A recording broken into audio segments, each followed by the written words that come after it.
Hello ladies and gentlemen, and welcome back to Haut Beyleron here in Farming Simulator 2 on this lovely Thursday the 24th of February, where we have patch 1.3 released this morning by Giants for all platforms. So we have got a lovely new updated game with loads of bug fixes and improvements. So we're going to see going forward what changes that, what impact that has for us players, basically. I'm going to go over some of the patch stuff in a little while. However, first things first, I want to start this fella off again.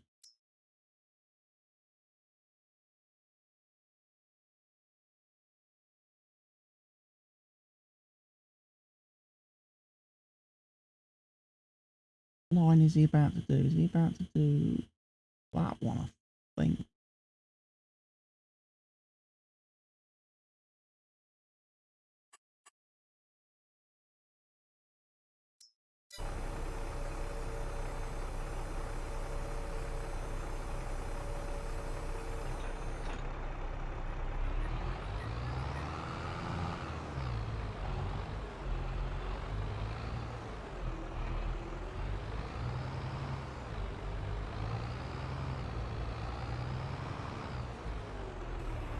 There he goes.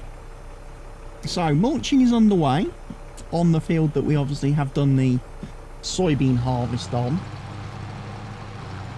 No, that's not right.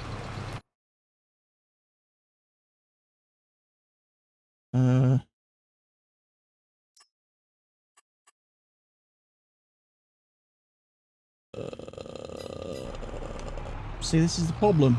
I've had a bit of an issue today since the game updated. Since the game was updated, yeah. Here we go, ladies and gentlemen. Let's start off. I've got a new little bit of an issue with the game that I'm having at the moment.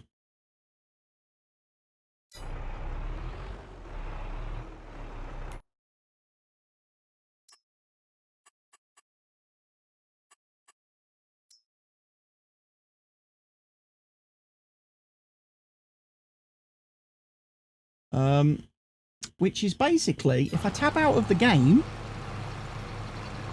I can't tab back in. So that's an issue I'm having, and I'm having a little bit of an issue with my recording software that I use for capturing my gameplay. Ever since it did an update the other day, and I've now tried to roll back that update. Basically, there's a lot going on at the moment, so hopefully this video is going to come out okay. I'm not going to be able to tab out of the game to check my recording progress because I won't be able to get back into the game.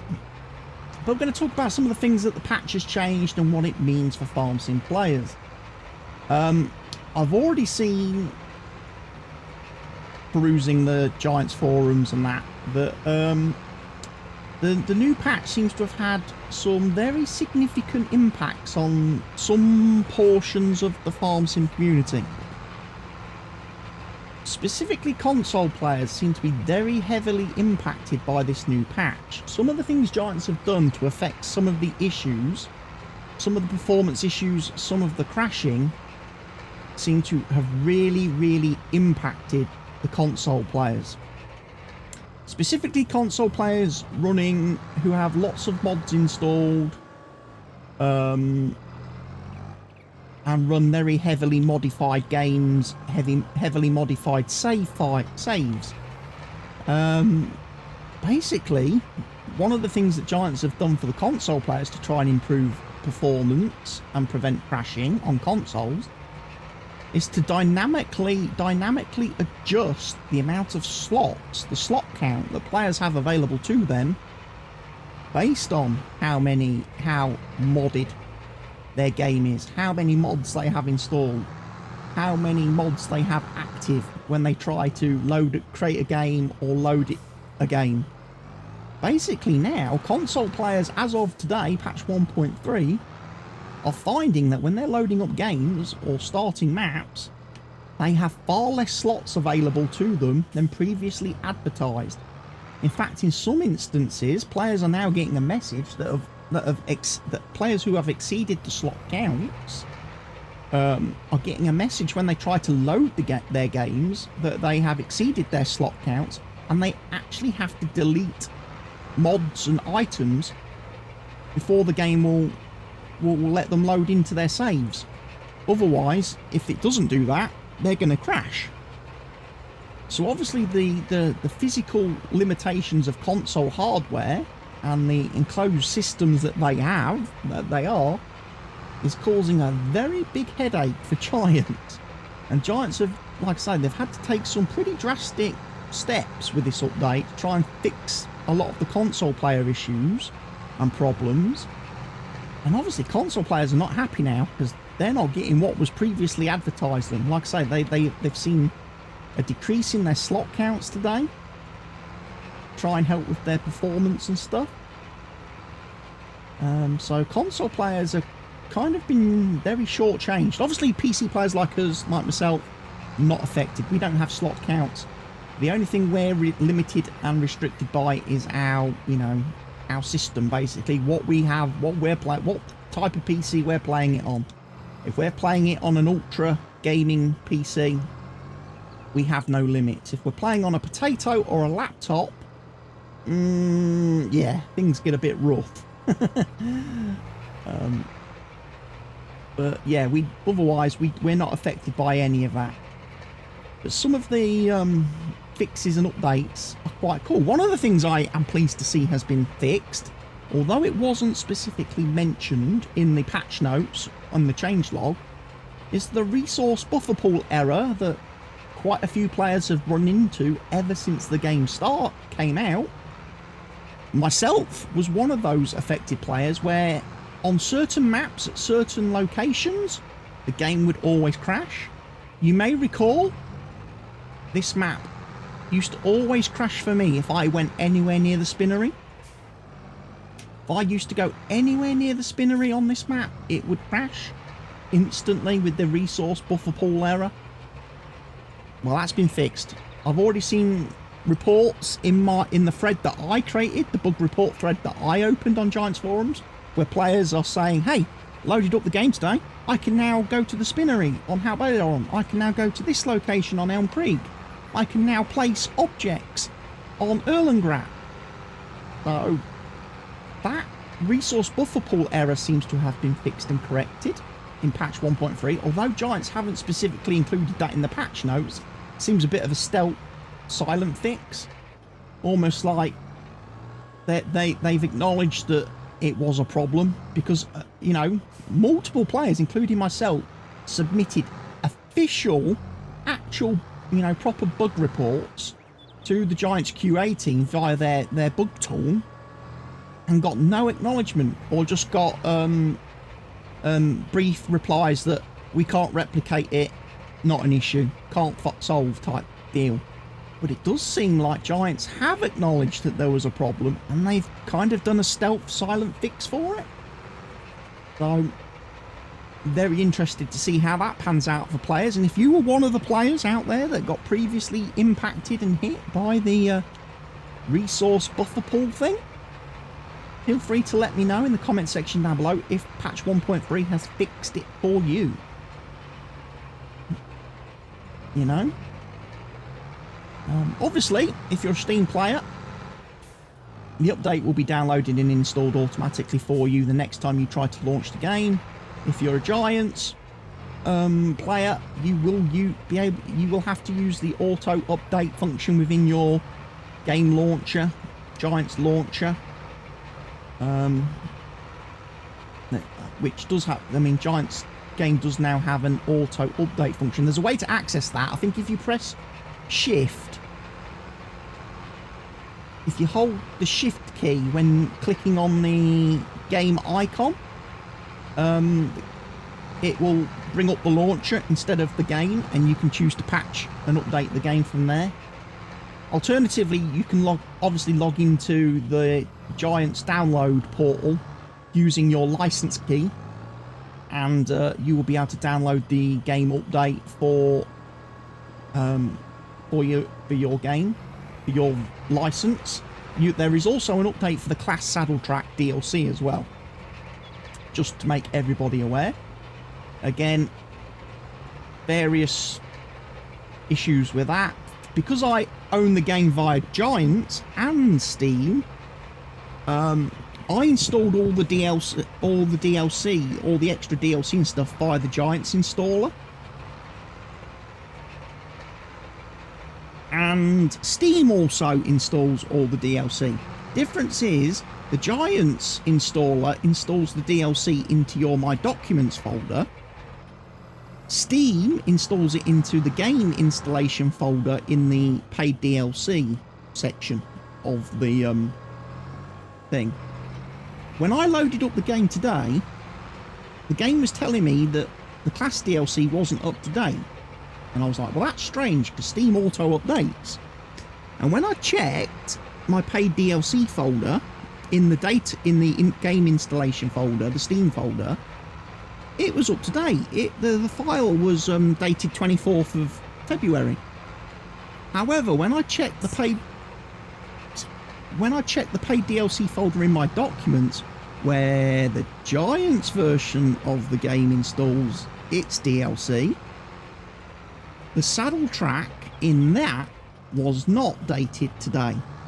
So I've had to get my license key out and download the saddle track from Giants download port. Even though I own it on Steam, it seems like the My Documents folder takes priority over the Steam folder.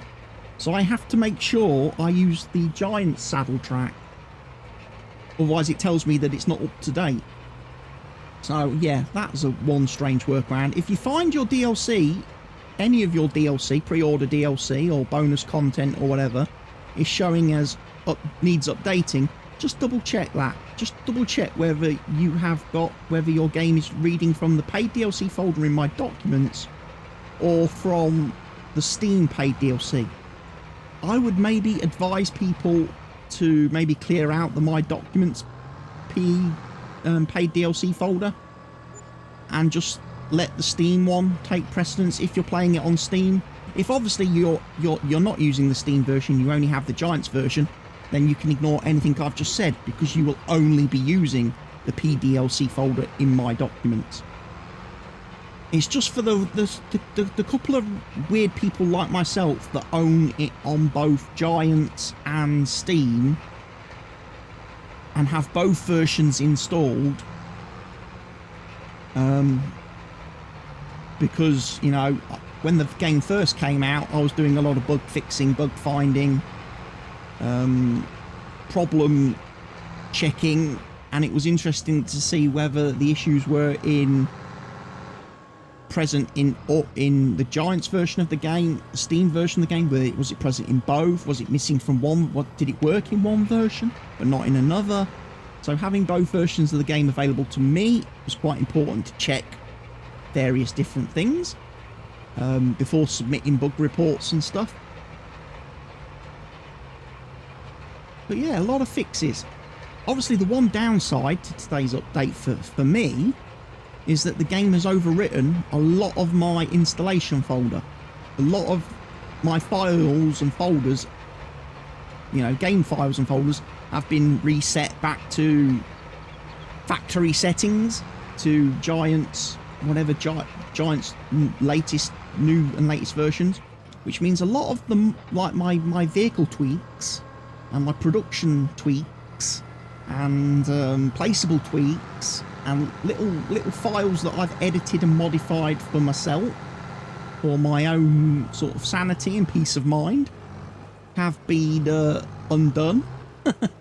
So I'm kind of in a position now where I'm like, okay, at some point I'm gonna have to try and go through my installation folder and try and remember what files I've edited and what files I've messed around with.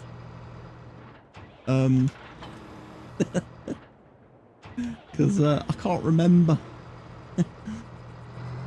what I've edited and what I've made little quality of life updates to. I think that baler is one of them, actually. I imagine if I had grass mowed at this moment in time, if I had some grass lying around and I tried to bale and I had windrows, if I windrowed the grass, put the grass into nice rows, I bet if I use this baler now, it will miss bits. I bet the pickup area has been reset back to standard, where obviously I edited it to make it a little bit wider. But, you know, a little bit unrealistic in the fact that, you know, obviously it picks up grass like out here, which obviously the pickup can't pick up. But just for me, it was quality, one of those quality of life things. Same with loading wagons. I don't like driving over windrows and missing bits on the edges. Or if, you know, like the combine, if we're doing straw and the combine stops at the end of the field, does a great big dump of straw, great big pile of straw on the edge of the field. I don't like it when the baler or loading wagons don't pick that up. They miss bits. They leave most of it. So I kind of, for my own sanity, edit the pickup widths on loading wagons and balers to make them just a little bit wider than normal. Right, we have some bales. We have some pallets, ladies and gents. I mean, I have been through the map. I've been through the map France folder, and I've done my own custom little tweaks and changes to the productions that I already had in place on this map.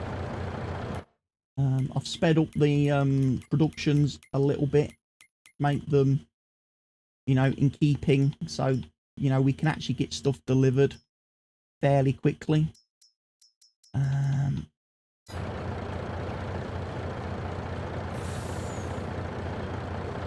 It does seem to fill up very fast. A lot of pallets in storage.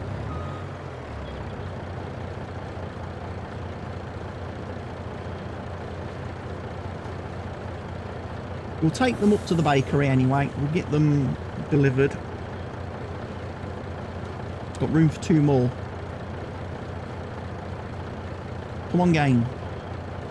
Spawn me 2 more pallets. There we go. That'll do. I then probably have a load of bread and cakes, so I should probably pick those up. I should probably take those off and sell them somewhere. But yeah, we've kind of reached that interesting little phase of the year, ladies and gents, where it's October time. I've done my last harvest of the year, my soybeans. There is not going to be any more harvesting now till next summer. So there's a good chance that over the winter I'll probably end up skipping a few days, skipping ahead a bit. Again, much like I've done previously, let's get to spring when we can start doing the seeding and stuff and worrying about what crops we're going to be planting for the coming year. I mean, we've already got some planted, like our wheat and our canola. It's going to be interesting to see, obviously, over the winter with the productions, how much money I can make. And whether that's going to affect my abilities. One of the things I ought to look at very quickly, actually, prices.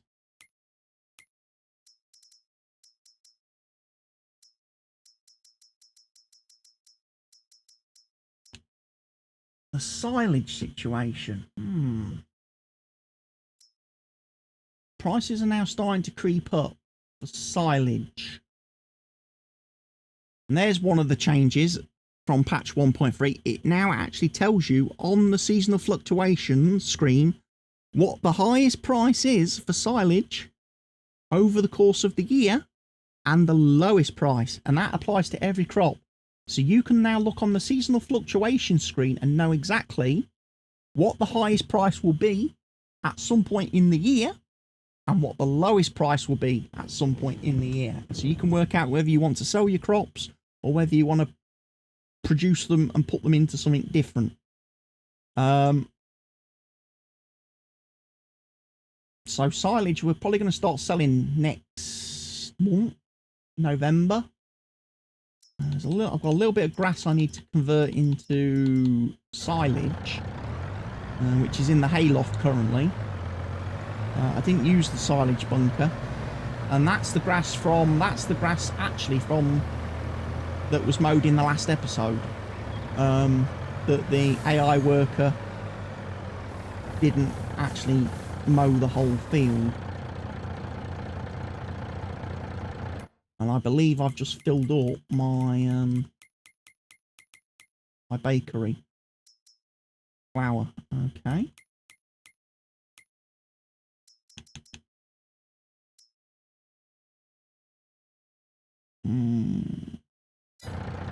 We might have to go to the farm shop now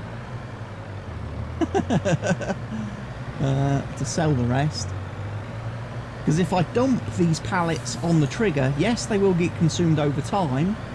However, they won't actually let me... I won't be able to pick up the bread and the cakes. Because the trailer will keep picking up the flour. You saw that issue, hopefully, with the pallets of eggs recently. When I was trying to pick up my bread and cakes in the last video.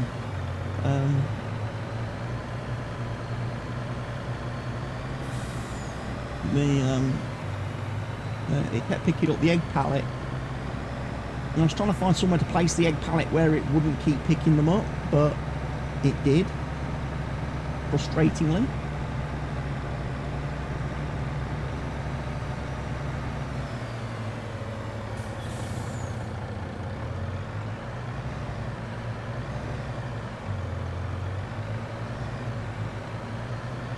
Yeah, I figured I'd do some mulching today.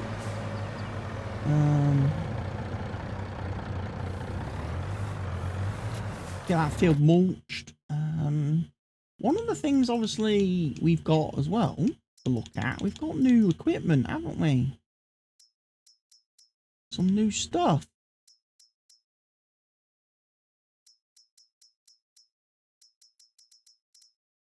There's a new harvester, and it's going to be one of these black ones, I think.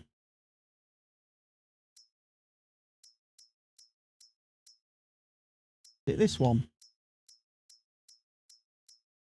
I can't remember. There's been some new equipment added as well with patch 1.3. Some new content, some free content which everybody gets with patch 1.3, and it's installed. All I know is it's installed. I've not really had it again. I don't know if it's stuff that I'm going to particularly use in this series, because like I say, I've got a pretty good harvester. Looking at the second-hand equipment list, some raisins. I don't know why this stuff is appearing in the second-hand used vehicle screen. That's a bit of a weird issue. I think the mod author of the production pallet mod needs to have a look at that, or maybe talk to the used vehicle guy, see whether they can come up with a solution. Because obviously if you can buy product pallets at 50% discount, you can obviously exploit that and make a bit of quite a bit of profit. There doesn't appear to be any used vehicles or equipment that is of particular interest to me at this moment in time.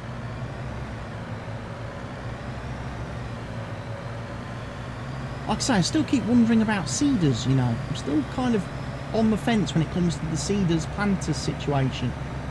What can I get? I mean, obviously, I would very much like to have something that's direct drill,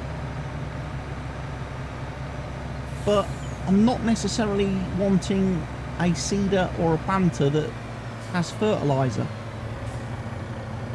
I want one with quite a large seed tank, for obvious reasons. I don't need to refill it as much when I'm using it.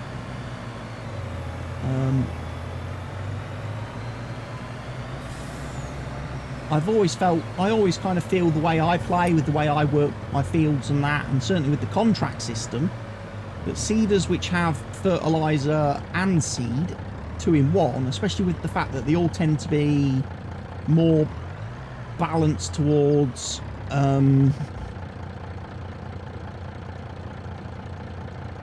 they seem to be more balanced towards the fertilizer. So the fertilizer tank of the seeder is always larger than the seed tank, which to me is always seems backwards to me. Maybe that's just me looking at it from a non-real farmer perspective, but I would have thought with a seeder, the tank, your capacity, or, you know, the thing you would want to be able to carry the most of is seed.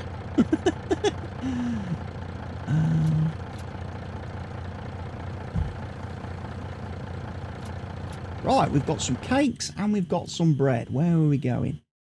Looks like Jardin's Farm Shop. Jardin's Farm Shop.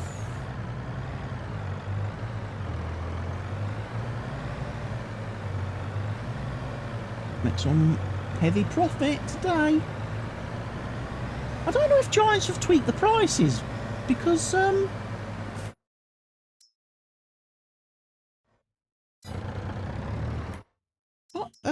I mean, I'm playing on normal economic difficulty, right? I'm playing on normal economic difficulty. Does $7.5 grand, more or less, sound a bit high now for cakes? Selling cake? I mean, over $3 grand for selling bread. I'll have to go back. I'll have to go back and watch the Weeds and Cake episode and see what prices I was getting in that episode, because it looks like prices have had a bit of a bump, bit of a nudge. Things are a little bit more profitable. Could just be that it's October the 1st and prices are naturally going up anyway. But, yeah. It's an interesting one, that.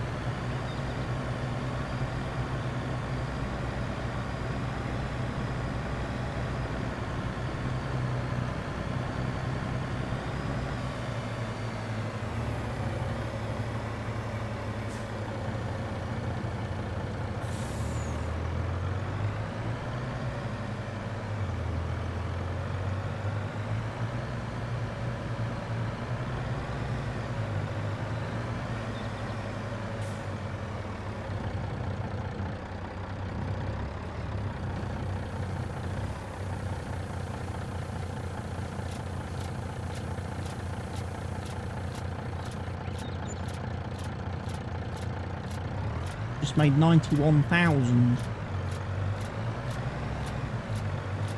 I'm selling a trailer mixed load of cakes and bread. Out of curiosity, I did, didn't I? I bought a new field last episode. Did buy a new field. That's going to need to be mulched and stuff as well.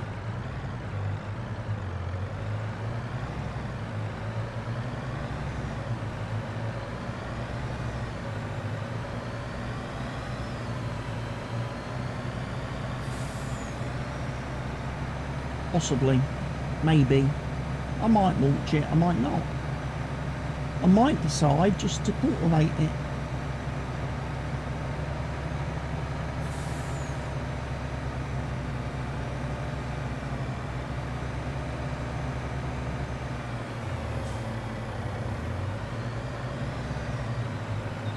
And that would then let me be able to instantly straight seed it.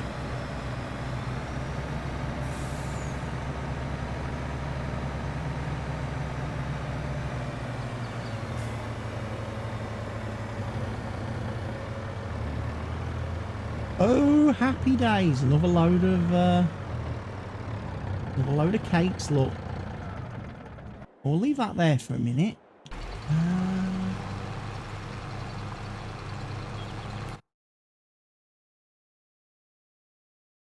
Yeah, the mulcher's doing okay. He's going to be taking a while though.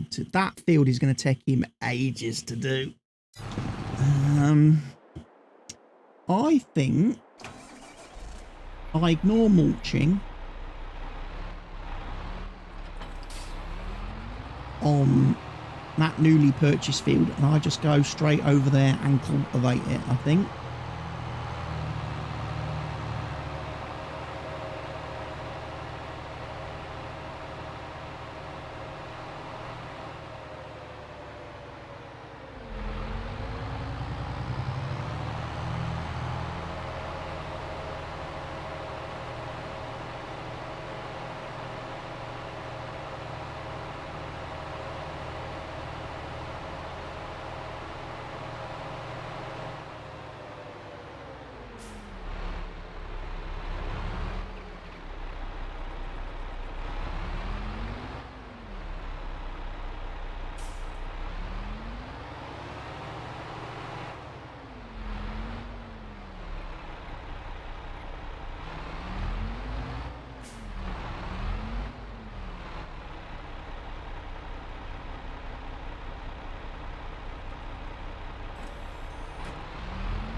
So let's head down to the field.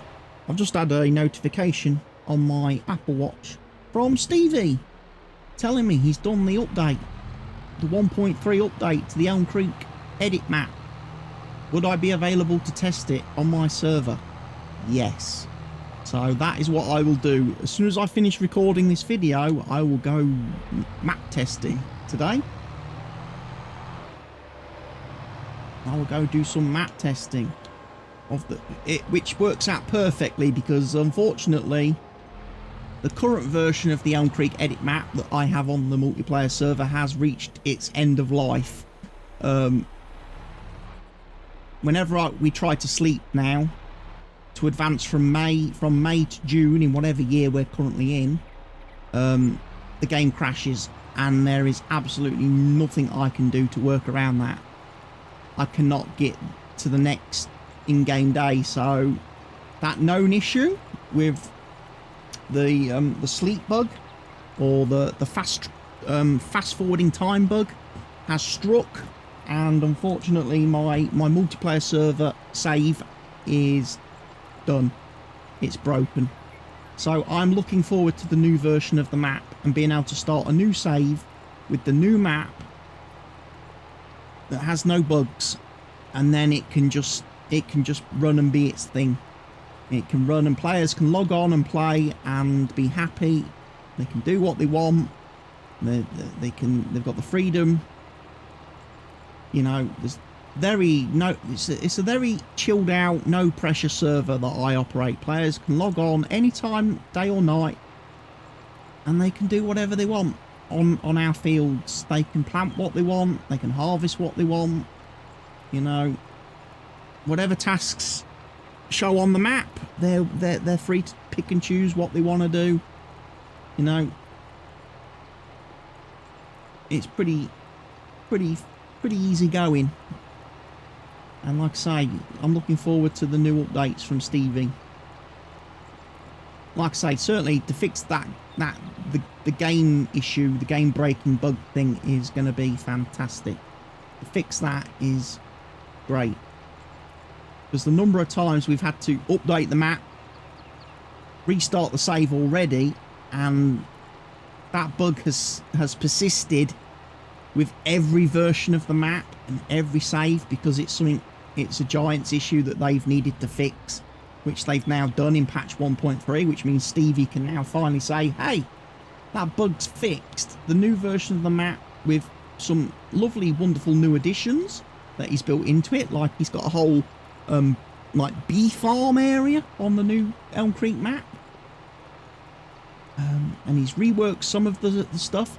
Some of the bridges on this map, you know, some of the bridges on the main roads, the ones with the railings on the sides, which are a little bit narrow, he's actually expanded those. He's also flattened them out a bit, so they're not humpback bridges when you go over them with trailers and stuff. And if they're using trucks, normal like trucks with like proper trailers, like the Distinctions or Pace Setters, or you know you're using a low loader, you don't get beached. He's flattened those out. He's actually done a job that Giants haven't done, which is flatten out the bridges so that vehicles can drive over them without getting stuck. And like I say, he's made them wider so vehicles can actually drop. The AI workers and that driving with big equipment can actually travel down their own lane without colliding either with the bridge or with the AI traffic coming towards them in the oncoming lane. So I'm looking forward to those changes and improvements. I'm not looking forward to having to re-record the whole auto drive route network for the server. The one I've been using currently and thus far in the game has not been without issue, I will say. It must have been made for a very early version of the map, because on the 1.6 version we have been playing, a lot of the points, the destinations for the auto drive workers don't line up. So like if you tell the auto drive, Sorry, say that again.